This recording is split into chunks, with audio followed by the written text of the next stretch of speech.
이제 서울에 집을 사려면 허가를 받아야 합니다. 정부가 오늘 서울 전역 그리고 광명 또 과천, 하남을 포함한 지역을 규제 지역과 토지거래 허가 구역으로 지정하기로 한 건데요. 일단 또 전세를 낀 매수는 아예 불가능한 상황입니다. 그리고 15억이 넘는 아파트에 대해서는 대출도 줄이기로 했습니다. 이재명 정부 세 번째 부동산 규제책으로 과연 집값을 잡을 수 있을지 전문가가 분석해봅니다. 알면 돈이 되고 득이 되는 시간, 이주의 경제, 정철진 경제평론가와 함께합니다. 어서 오십시오. 네, 안녕하십니까. 안녕하십니까. 네. 우선 오전에 있었던 그 정책 관련 브리핑 주요 내용 잠깐 들어보겠습니다. 기존의 강남 3구와 용산구를 포함하여 서울시 25개 자치구 전체를 대상 지역으로 지정할 계획이며 경기도의 경우 광명, 과천, 분당 등 총 12개 지역을 추가로 지정하겠습니다. 주택담보대출 최대 한도를 현행 6억 원에서 집값에 따라 2억 원부터 6억 원까지 차등 적용하겠습니다. 스트레스 금리 하한을 높이고 1주택자의 전세대출 DSR 반영 등을 추진해서 과도한 차입을 통한 주택 구입을 제한하겠습니다. 이게 지금 부동산 정책이라는 게 한번 발표가 되면은 전문가들이 그러더라고요. 시장의 어떤 체감되기까지는 시일이 좀 걸린다 하던데 지금 지난달 7일에 부동산 정책이 나왔는데 오늘 40일 만에 세 번째 정책이다. 이 배경이 어떨까요? 그렇죠. 이재명 정부 들어서 부동산 대책은 지금까지 2번 나왔습니다. 네. 이번이 세 번째고요. 첫 번째가 6.27 대책이었었고 아마 역대 가장 강력하다는 대책. 묻지도 따지지도 않고 주택담보대출은 6억 이상은 못 받는다라는 것이 나오지 않았었습니까? 실은 그 대책 이후에 실질적으로 집값의 안정세, 근데 그 안정세도 떨어지는 게 아니라 상승률이 좀 줄어드는 효과가 있었습니다. 그런데 시간이 지남에 따라서 집값이 다시 오르기 시작했고 이러자 97 대책이라고 하는 공급 대책을 내놨었는데요. 627과 다르게 97에 있어서는 상당수 전문가들이 알맹이가 빠졌다. 이게 공공주도의 공급 확대 정책이었었는데 실질적으로 명백한 공급 확대에 대한 믿음을 주지 못했다라는 평가였었고 아니나 다를까 이 추석 전후로 집값이 급등세를 나오게 되니까 이제 부랴부랴 이 세 번째 대책을 내놓게 된 겁니다.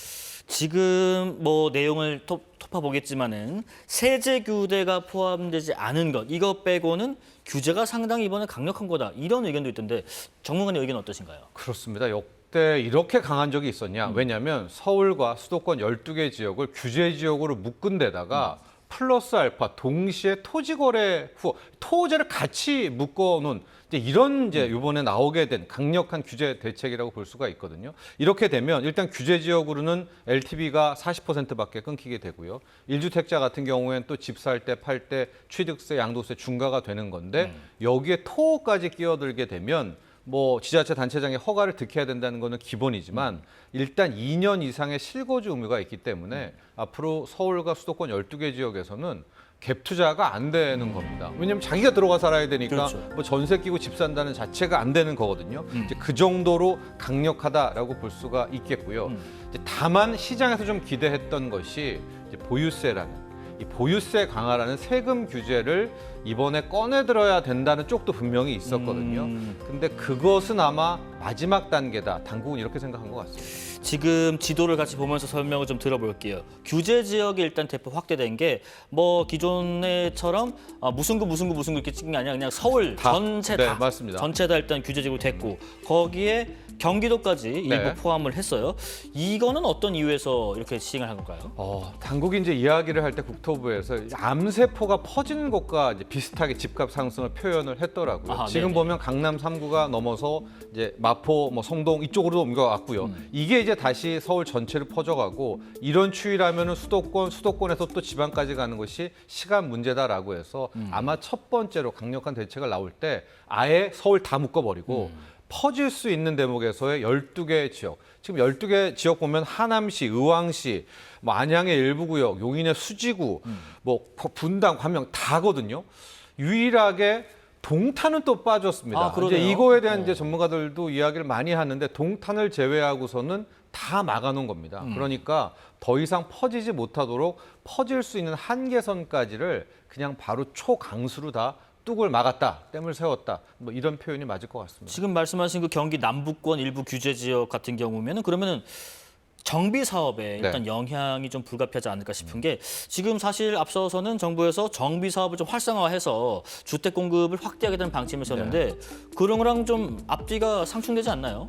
정확한 지적이신데요. 네. 이제 이번엔 분당 평촌 쪽도 아마 재건축에 대한 이제 이야기도 많이 나왔지만 이 대책 나오고 나서 서울시가 상당히 좀 강력 반발하는. 그러니까 오세훈 시장과 서울시와 국토부의 좀 대립각 같은 이야기가 나오고 있는 것이요. 이쪽에서는 이렇게 한다고 하고 저쪽에서는 안 된다고 맞습니다. 하고. 네. 현재 이재명 정부, 신정부는 공공주도의 공급 대책을 원하는 거고요. 서울시, 오세훈 시장 같은 경우에는 민간주도, 그러니까 재건축 재개발을 쉽게 하겠다. 뭐 일명 신통기획이죠. 속도를 빨리 해가지고 이쪽으로 하겠다라고 하는 건데 여기 서울 전체를 뭐 수도권도 마찬가지입니다. 서울시는 여기를 이렇게 토제까지 다 묶어버리면 뭐 조합원의 지위 양도라든가 뭐 여러 가지 부분들에 있어서 재건축과 재개발의 속도를 막는 그런 측면이 있다. 그래서 서울시는 왜 이렇게 전체 강력한 토지거래 허가 구역까지 카드를 꺼내 들었느냐. 상의도 없었다. 뭐 그런데 국토부는 아니다. 뭐 알고 있었다는 이제 진실 공방까지도 퍼지고 있는 것이 사실입니다. 지금 말씀해 주신 것처럼 이 규제 지역 지정뿐만 아니라 토지 거래 허가 구역 지정까지 동시에 했고 네. 그러니까 이제 서울에 집 사려면 이제 지자체나 구청의 허가를 받아야 됩니다. 당신 실제로 이 실거주를 2년 할 겁니까?부터 지금 따져봐야 되는 거고요. 그렇죠. 전세 끼고는 아예 안 됩니다. 이거는 허가가 아예 안 될 거고요. 그런데 지난 6.27 대책 때 6억으로 대출을 이제 제한했었는데 이번엔 더 조였단 말이죠. 네. 15억이 안 되는 아파트들은 6억 그대로지만은 나머지는 받을 수 있는 금액이 더 적어진 거죠. 네. 15억에서 20억 지금 표로 나오고 있는데 네. 6억이 아닙니다. 이제 저 가격대의 집을 살려면 4억밖에 대출이 안 나오고요. 그럼 15억 치면은 11억은 현금 있어야 된다. 맞습니다. 네. 25억 초과하는 경우에는 2억밖에 대출이 안 됩니다. 저기는 뭐 그냥 2억이 맥시멈 한도라고 보시면 될 것 같거든요. 그런데 이제 저 부분도 지난번에 제가 6억 대출 때도 말씀을 드렸는데 이런 겁니다. 6억 대출을 막아줬어요, 정부가. 그래서 집값이 떨어졌으면 일반 집을 못 사신 분들, 그러니까 6억밖에 대출이 안 나와서 못 사신 분들은 아 정말 정부가 나를 살렸구나. 왜? 대출을 더 많이 받아가지고 집을 샀더라면 집값이 떨어졌을 텐데 영끌족이 됐을 텐데 아 이걸 막아줬네라고 해서 이제 박수치고 환호를 할 텐데 그때 어떤 말씀을 드렸냐면 이게 6억으로 끊어놨는데 기존의 집값이 올라버리면 일반 실수요자와 국민분들은 이 대책, 이 규제를 어떻게 생각하느냐? 왜 진입장벽을 쌓지? 나는 집 사고 싶은데 왜 날 막아가지고 저렇게 집값은 오르고 있는데 왜 나는 못 사게 하지? 기존에 집 갖고 있는 사람들만 좋아하는 정책 아니야? 이제 이렇게 받아들이거든요. 그러니까 지금 나온 저 대출 규제도 우리가 얼핏 생각하기에는 그게 맞지. 이제 뭐 15 밑에 되는 집에서는 6억 받아가지고 우리 많은 국민들이 저기에 많이 사니까요. 실수요자를 위한 대책이 맞고 25억 이상 되는 집은 뭐 2억밖에 대출 안 받고 알아서 뭐 돈 많게 쓰라고 해라고 생각을 하겠지만 저게 또 어떤 효과가 나올 수 있냐면 이제 지금 마음이 급했잖아요. 네네. 그러면 이제 10억대 미만의 이하의 이 집에 대해서 아마도 굉장히 많이 몰릴 가능성이 있단 뭐 말이에요. 11억, 12억, 13억, 14억 이런 아파트들. 예, 예. 뿐만 아니라 뭐 7억, 7억, 8억대까지도 8억 여기서 다 밑에도. 몰리게 되면 소위 말하는 키 맞추기라고 해서 이쪽 풍선 효과에 나오는 부분도 하나가 있고 우리가 이 대출 규제를 하는 거는 영끌족을 막는 거잖아요. 근데 오히려 25억 이상 되는 분들은 영끌이 아니죠. 그렇죠. 자기 돈으로 들어간 거기 때문에 그런데 오히려 밑에서 대출을 많이 땡기고 집을 산 분들 같은 경우에는 이게 이제 의외의 영끌이 밑에 단계에서 나올 수가 있거든요. 그래서 우리가 얼핏 생각하기에는 이제 6억, 4억, 2억으로 차등 대출 규제를 한 것이 얼핏 논리적으로는 맞으나 문제가 집값이 안 떨어지고 오히려 더 급등하게 될 경우에는 이게 또 정반대 해석도 가능하다는 점을 말씀드리고 싶습니다. 예, 한 가지만 더요. 지금 이제 대출 한도를 정할 때 예를 들어서 뭐 6억을 받을 수 있는 것으로 지금 신청을 했는데 금리가 앞으로 오를 가능성이 있으니까 여기서 이 가능성을 반영해서 보수적으로 정하는 그 스트레스 DSR 이 금리에 대해서도 1.5%에서 3% 올렸어요. 네. 지금 그렇다면 연소득 예를 들어서 6천만 원대 직장인이 30년 만기로 주택담보대출을 받으러 간다면 실제 내가 대출 받을 수 있는 거는 이렇게 예상했는데 스트레스 DSR 가상금리가 적용되면은 생각했던 것보다 더 안 나올 수가 있는 건가요? 네, 실수요자분들은 저 대목을 꼭 확인하셔야 될 것 같은데요. 네. 뭐 짧게 설명드리면 DSR이라는 것이 자신의 연봉 대비 대출을 얼마나 받을 수 있는가. 그래서 이제 한 40% 정도를 좀 맞고 있지 않습니까? 근데 스트레스 DSR 금리라는 건 뭐냐면 이 DSR을 측정할 때 금리가 현재 금리뿐만이 아니라 이게 금리가 오를 가능성도 있지 않습니까? 그래서 거기에 프리미엄, 가산 금리를 덧붙이는 강력하게 정말 위기 때의 까지를 가상한 이제 그 금리를 대비해서 대출을 컷을 이제 끊게 되는 건데요. 기존에는 가상 금리를 저기 표에도 나오지만 1.5%입니다. 그러니까 내가 만약에 뭐 3%대였다라고 하면 뭐 1.5를 하게 되는 건데 이제는 가상 금리를 3%대로 더해 주니까 현재 받을 수 있는 대출 금리 대비 이게 앞으로 실제 이 DSR을 계산하게 되는 금리가 월등히 높아져요. 그래서 대출이 줄어들 수밖에 없는 건데요. 네. 약간 6천만 원을 이야기해 주셨기 때문에 아마 4%대 기준으로 지금 원래 뭐 6천만 원 소득이라고 하고 그냥 보통입니다. 이게 원래 케이스 바이 케이스긴 한데 한 4억 2천만 원 정도를 나올 수가 있는데요. 이번에 저 높아진 스트레스 DSR 금리를 적용하게 되면 한 3,500만 원 정도. 아하. 그래서 소득 구간에 따라 좀 다르지만 뭐 6천만 원대, 1억대, 1억 2천 연봉 기준으로 봐도 본인이 기존에 받을 수 있는 대출 총액보다 한 15%는 줄어들 거다. 이걸 감안하셔야 됩니다. 그래서 실수요자 분들은 원래 계산을 해서 아, 나는 한 뭐 4억 받을 수 있어, 뭐 5억 받을 수 있어 하셨겠지만 이 부분에서 한 10% 정도는 이제 대출이 줄어든다. 네. 금액이. 이걸 꼭 염두에 두셔야 되겠습니다. 이게 지금 벌써부터 뭐 오늘 당장 좀 계약을 하자거나 시장에서 네. 계약금을 빨리 지금 구해야 된다라는 사람들 좀 많은 것 같은데 이게 시행되는 게 내일이면 이 발표 직전에 아파트를 계약했거나 실거주 목적의 무주택자 경우에도 소급 적용이 되는 건지 아니면은 그 적용 대상은 아닌 아닙니다. 건지. 예. 계약을 이전에 했고 뭐 가계약금은 안 됩니다만 실질적으로 계약금이 전달된 그런 이제 문서화되는 게 있지 않습니까? 이렇다면 이건 적용이 안 되기 때문에 그 부분은 걱정을 안 하셔도 될 것 같습니다. 예. 마지막으로 지금 그 규제 지역을 늘리고 말씀드린 것처럼 대출 문턱을 높이면서도 지금 세제, 부동산 세제를 통한 수요 억제 방안은 일단은 미뤄뒀습니다. 하지만 지금 구윤철 기재부 장관이요 세제 합리화 방안을 마련하겠다라고 했는데 그러니까 지금 보유세랄지 거래세 강화랄지 뭐 취득세랄지 예를 들면 이런 것들이 지금은 아니지만 조만간은 꺼내 들겠다 이런 해석인가요? 네, 마지막 카드로 둔 것 같습니다. 예. 아마 그게 보유세와 거래세를 다 같이 올리는 방식은 아닐 것 같습니다. 보유세, 거래세를 다 같이 올려서 이미 노무현 정부 때, 문재인 정부 때 실패를 했거든요. 그래서 뭐 많은 전문가들이 이야기하는 것처럼 보유세를 정말 올릴 거면 거래세 부분을 상당히 뭐 미국처럼 낮추던가 아예 없애든가 하는 이제 그런 파격을 한번 해보자라는 건데 거기까지는 이번에 카드를 못 꺼내 든 것 같습니다. 그래서 국토부 같은 경우에는 일단은 뭐 우리가 공정 비율이라고 하죠. 공정거래액 비율을 높인다든가 공시가격을 현실화하는 수준에서 재산세를 좀 높이는 이제 보유세를 높이는 이런 방식을 좀 택하겠지만 이래도 안 된다면 아마 마지막 카드가 이제 보유세 부분들이죠. 굉장히 강력한 보유세율을 적용한 이제 여기를 카드를 꺼내 드는 텐데 그와 함께 저는 이번에는 그렇다면 그걸 하려면 거래세 부분을 좀 낮춰줘야지 이게 주요하지. 만약에 또 보유세만 높이게 되는 이런 상황이 된다면은 완전히 이제 또 가두리 정책이죠. 안에 있어서 이제 집값만 더 올릴 수 있는 작용이 있기 때문에 아마 보유세를 올리고 거래세를 낮추는 이 방법은 현 정부의 마지막 부동산 대책으로 좀 남겨두지 않았을까 이런 생각을 해봅니다. 예, 부동산 정책 관련된 얘기를 좀 자세하게 분석을 해봤고요. 이주의 경제 두 번째 주제입니다. 중국 정부가 우리나라의 한화 오션 기업을 제재하겠다 이렇게 콕 찍어서 때렸는데 한화그룹의 조선 또 해운 이런 분야의 미국 자회사 5개만을 특정해서 지금 보시는 것처럼 제재 대상에 올렸어요. 이 회사랑은 어떤 형태의 거래와 협력도 조직이든 개인이든 금지한다. 네. 이런 발표를 했는데 이유가 뭔가요?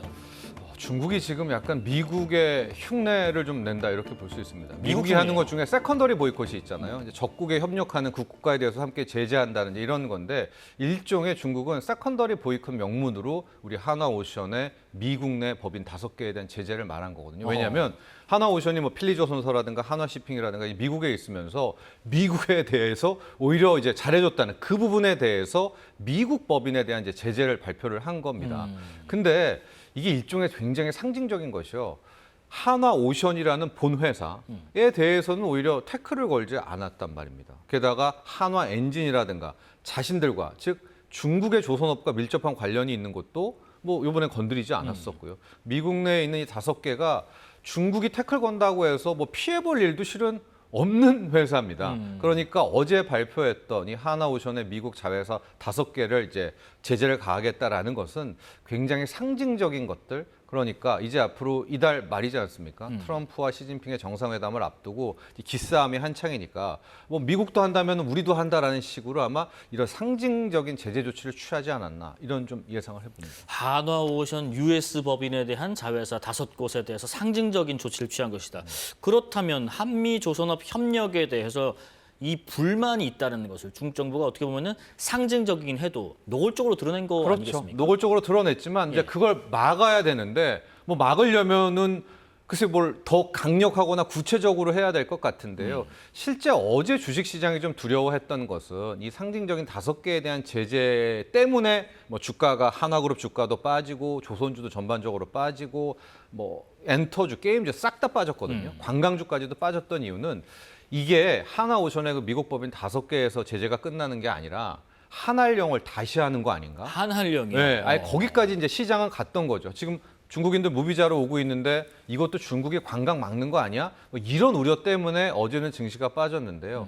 오늘 뭐 들어오기 직전에 주식시장을 또 보니까 어제 뺐던 거 다 오히려 하락분 만회하면서 이제 급반등을 하게 된 겁니다. 그러니까 시장 역시도 이번에 했던 중국의 취지가 결사항전, 막 끝까지 가가지고 미국에 협조하는 한국을 다 때려잡겠다 이런 것이 아니라 뭐 마치 트럼프의 타코 트레이드처럼 큰 어떤 만약에 상징적인 의미로 한번 한 것이 아닌가 정도로 일단 오늘은 시장을 해석을 한 것 같습니다. 그럼에도 불구하고 혹시 다른 업종이나 기업으로 좀 확대될 가능성은 없을까 하는 우려도 듭니다. 추가 정책이 나와야 될 것 예. 같아요. 예. 이게 이제 이거 플러스 알파가 하나가 더 나왔는데 저는 이게 만약에 한알령 비슷한 것들, 뭐 엔터라든가 공연 또 금지라든가 이 카드까지 꺼내 들게 된다면 이때는 중국이 진심이구나라고 이제 받아들여야 될 것 같습니다.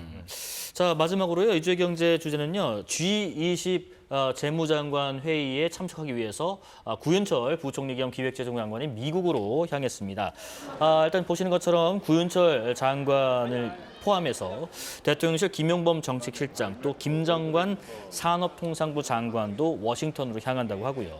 어떻게 보면 교착 상태에 놓여져 있는 한미 관세 협상의 새로운 분수령이 될까 싶은데 관세 협상 지금 최대 쟁점이 3,500달러 규모의 대미 투자 구체화 여부 그리고 통화 서프 체결로 짐작하던데 전문가님 의견 어떠신가요? 그렇습니다. 아마 이번이 거의 끝판 협상, 마지막 협상이 될 가능성이 높습니다. 왜냐하면 트럼프 대통령이 이달 말에 와서 미중 정상회담을 하지 않습니까? 가장 좋은 것은 이번 협상에서 어느 정도 타협점을 찾고 미중 정상회담 플러스 알파, 한미 정상회담도 이재명 대통령과 트럼프 대통령의 정상회담도 같이 경주에서 이루어지는 것이 이제 베스트 시나리오라고 볼 수가 있겠고요. 그에 대한 이제 초석, 이제 발판을 마련하려고 이번에 거의 협상팀 전부가 가게 된 건데요. 아마 우리 쪽도 수정안을 좀 제안했고요. 미국 쪽도 이 조현 외교부 장관 얘기를 또 들어보면 미국에서도 실은 새로운 대안을 줬다라고 이야기를 했었거든요. 그래서 그게 무엇일까 관심이 예. 많습니다. 일단 규모는 3,500억 달러는 변하지 않을 것 같습니다. 그러면 이제 우리 측이 제안하는 것은 무제한 통화 수합인데 아마 무제한 통화 수합은 이 상설 통화 수합은 달러 인덱스 편입 국가 가령 뭐 영국 유로와 뭐 엔화, 스위스 프랑 요 정도기 때문에 저는 한 1,000억 달러 정도 규모의 통화 수합 여기에 대한 이제 희망입니다. 부분들 하나가 있을 것 같고요. 3,500억 달러를 일시 현금 예치는 좀 힘드니까 뭐 분납이라고 하죠. 뭐 500억 달러에서 뭐 900달러 사이의 어떤 분합으로 뭐 4년간 하는 뭐 이런 안도 하나 생각해 볼 수가 있을 것 같습니다. 지금 또 하나가 이제 3,500억 달러를 전액 현금 입금, 이건 미국 측의 주장이고 우리는 그때 뭐 한미 정상회담 때도 얘기를 한 것이 전액 현금은 없었고 직접 투자 플러스 그다음에 지급 보증 플러스 여기에다가 뭐 소위 말하는 추가 대출 이런 식의 형태였었단 말입니다. 그러니까 아마 좀 우리의 바람도 이 직접 투자로만 캐시가 다 나가는 것은 좀 힘드니까 대출의 형식 혹은 지급 보증의 형식도 좀 포함해 달라. 아마 이걸 가지고 마지막 협상까지 가지 않을까라고 볼 수가 있겠고요.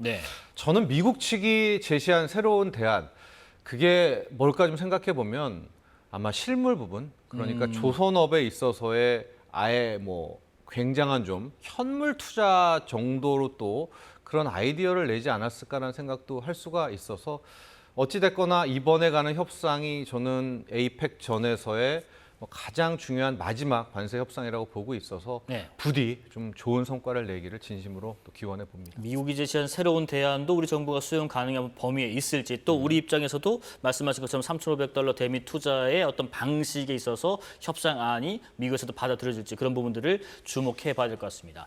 알면 돈이 되고 득이 되는 시간 이주의 경제 정철진 경제평론가와 함께했습니다. 고맙습니다. 자, 10월 15일 수요일 사사건건은 여기까지입니다. 시청해 주신 여러분 고맙습니다.